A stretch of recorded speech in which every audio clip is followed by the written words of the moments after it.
disappear without a trace and never be found again. It just doesn't make any sense. Humans can solve huge mathematical equations and take photographs trillions of miles away, yet oftentimes we cannot even solve the disappearance of a human being here on Earth. Well, here are 5 of the strangest and most mysterious missing person cases in the world that are still unsolved, because all we have to base a conclusion on is a few seconds of grainy CCTV footage. Stephen Kosher. The disappearance of Stephen Kosher is a mystery that's had a lot of speculation over the years, but researchers are still no closer to knowing what happened to him since the day he vanished. Stephen was 30 years old at the time and living in St. George, Utah. He was a devoted churchgoer and had never been in any trouble, but he was, however, unemployed and struggling to find work, which was causing him to fall behind on rent. Then, on the 13th of December 2009, he drove his car to Nevada, parked it randomly in a cul-de-sac in a wealthy retirement community in the town of Henderson, and has never been seen since.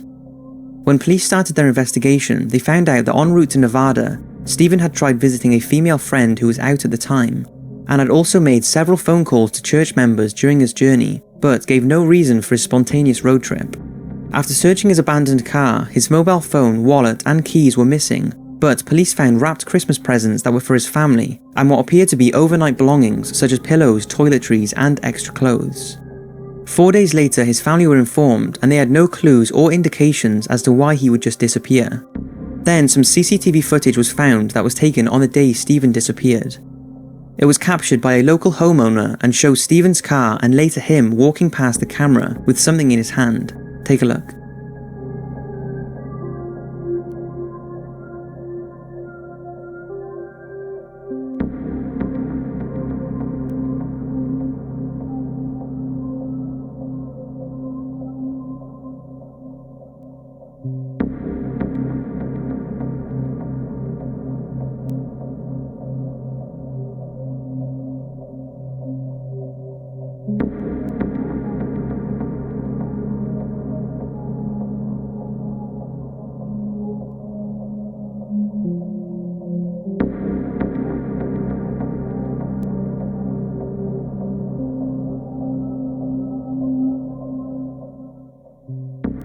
There has been some speculation that the man caught on CCTV is not Stephen, but his family are confident that it is. So what happened to him and where did he go? One theory is that he fled to Nevada in hopes of starting a new life, although despite his financial trouble, his family said he was in good spirits and would not have left without telling anyone. Also, when a search of his home was conducted, nothing was found to suggest that he was planning to leave and not return. To add a little more mystery to the case, Stephen's mobile phone activity revealed that around 5 hours after he was last seen, his phone signal was picked up 7 miles north from where his car was abandoned. And the day after, someone, presumably Stephen, checked his phone for voicemails at 6 in the morning at Whitney Ranch in Henderson. His phone signal remained there for 2 days until his phone ping stopped and nothing more has been picked up.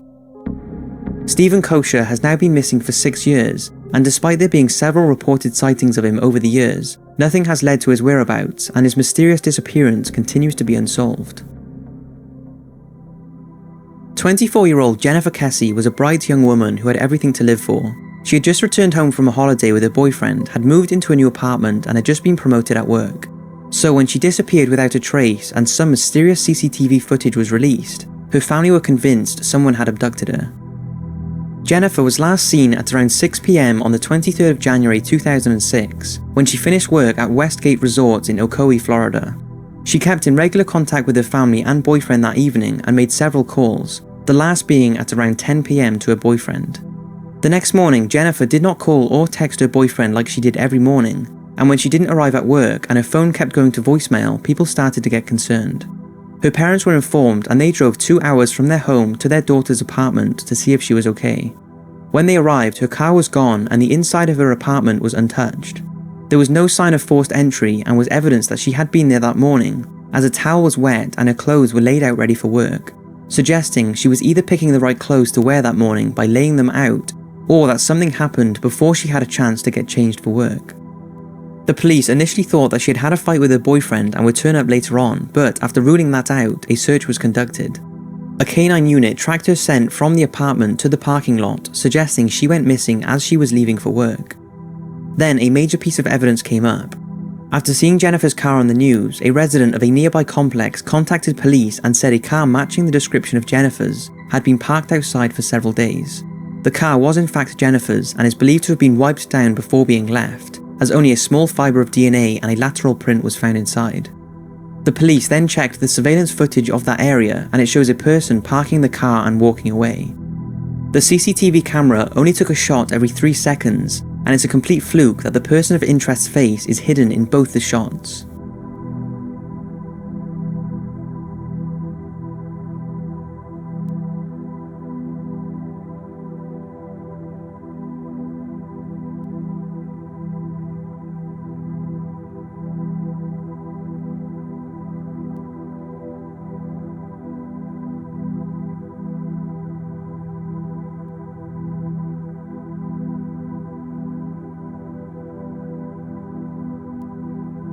The footage is the only lead that we have, and after FBI analysed it, due to its bad quality, they were unable to establish the gender of the person, although they are believed to be between 5'3" and 5'5", and could possibly be wearing a cricket uniform when looking at a comparison.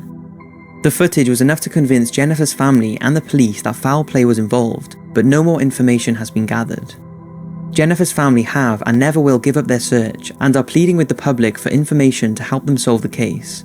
If you have any information or a liable theory, then there are details in the description of how you can help out. Christina Morris. On August 29, 2014, at around 11:20 PM, 24-year-old Enrique Orochi parks his car in the Legacy Shopping Mall car park in Piano, Texas. Shortly after, 23-year-old Christina Morris, who lived around 50 miles away but was visiting a friend, also parks her car in the same car park. At around 3:30 AM, Christina and Enrique leave at the same time and make their way back to their cars. At 3:55 AM, Christina and Enrique can be seen on CCTV entering the car park. They then apparently split up to go to their cars, and 3 minutes later, Enrique is seen driving away. But Christina's car does not leave, and she has never been seen since. Christina, who lived with her boyfriend, had been texting him throughout the evening, but for some reason he did not report her missing for 4 days, and she was only reported missing when she did not turn up for work. The search began, and despite her boyfriend being a possible suspect because he did not report Christina missing, and apparently had 15 missed calls from her on the night of the incident, it's believed that he did not have any part in her disappearance, as he's been working closely with police and search teams to help out. The next suspect was her high school acquaintance Enrique Orochi, who was seen walking with her on the night she disappeared. He had turned up 3 hours late for work on the morning Christina was last seen, and his workers reported seeing a bite mark on his arm. He also initially lied to police about where his car was parked and was captured on camera cleaning the boot of his car after Morris's disappearance. When more research was done on him, it was found that he had wiped his mobile phone before police confiscated it, and Christina's DNA was found in a vacuum cleaner that he had used to clean his car. All of this was more than enough for Enrique to be arrested, and he is set to go on trial sometime in 2016. So what could have happened to her? It's possible that Enrique did kidnap her and drive off with her in the boot, but maybe something else happened, and like he says, he didn't have any involvement. Christina's family continue to search for her and want to keep her disappearance in the public eye, in hopes of gathering more information about what exactly happened in that car park. Lars Matank. The story of Lars Matank has been talked about a lot because nothing adds up and the entire case is a mystery. But I am including it because I've done some serious digging and can hopefully bring new information that we can all try and piece together. On June 30th, 2014, Lars Matank travelled from his home in Berlin to Varna, Bulgaria for a holiday with his friends. Whilst attending a party on the beach, he got into a scuffle with rival football fans and as a result ended up with an injury to his ear. During that night, his friends say he was acting strange and disappeared. When he turned up the next morning, he told them that he had got into another fight with football fans and they had paid someone to beat him up. His friends said they did not believe this story but didn't think much of it. After this, Matank went to the doctor because his ear was hurting and the doctor diagnosed a ruptured eardrum and prescribed antibiotics. He was scheduled to fly home on the 7th of July with his friends but decided to postpone his flight until his ear was better, as he did not want to risk hurting himself anymore. Contrary to what most people say, the doctor said he could fly but he chose not to. He convinced his friends he would be fine and they carried on with their planned flight and left Lars in Bulgaria, where he checked into a cheap hotel room. After just one night alone, he started to panic and texted his mother telling her he felt unsafe and scared, and for some reason told her to cancel his credit card. He then left the hotel and rang his mother to tell her that 4 men were following him and that he was hiding. He then hung up and texted her what is cefuroxime 500, which was the antibiotic he had been prescribed by the doctor for his ear. It's believed that Mitang hid in the streets that night before visiting the airport doctor in the morning to see if his ear was better and if he was able to fly home safely without further injury. This is where the CCTV footage comes in. He can be seen on the camera walking towards the doctor's office with all his luggage. Then 46 minutes later, he frantically runs out of the airport without his bags. People outside the airport said they seen him climb over a fence and disappear into the forest, and he's never been seen since. Take a look.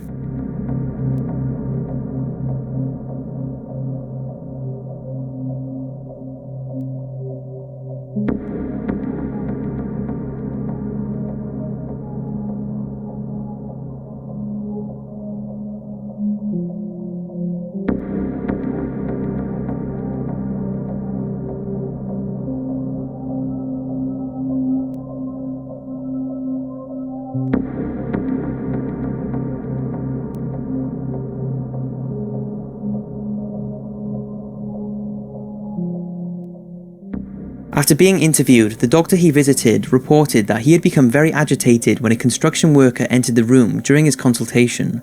His friends also revealed that after the fight, which seems to have sparked everything, he had become convinced that someone was trying to kill him. Lars had no history of mental illness, and to this day there is no explanation for his actions.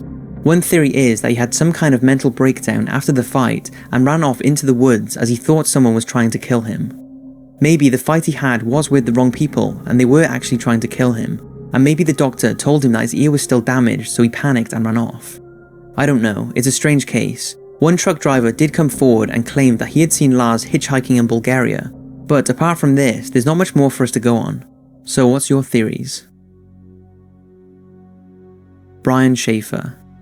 On the evening of March the 31st, 2006, Ohio State University medical student Brian Schaefer met his father Randy for dinner to celebrate the beginning of spring break. After saying goodbye to his father, Brian met his friend at around 9 PM at the Ugly Tuna Saloon restaurant and bar in Columbus, Ohio. He also called his girlfriend Alexis, who he had planned to go to Miami with in a couple of days.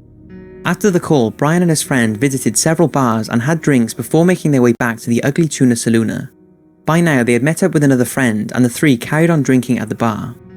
Whilst there, the intoxicated Brian separated from his friends, and despite their repeated efforts to find him, they assumed that he had gone to his apartment. During the weekend, both his father and girlfriend tried to call him, but his phone went straight to voicemail, and by Monday morning he was reported missing. The police search for Brian focused on the Ugly Tuna Saloon, and after reviewing security footage, he can be seen entering the bar up the escalator, and then later he is seen talking outside to 2 young women before heading back inside. This is the last sighting of him, and despite viewing the surveillance footage, there is no evidence that Brian left the area.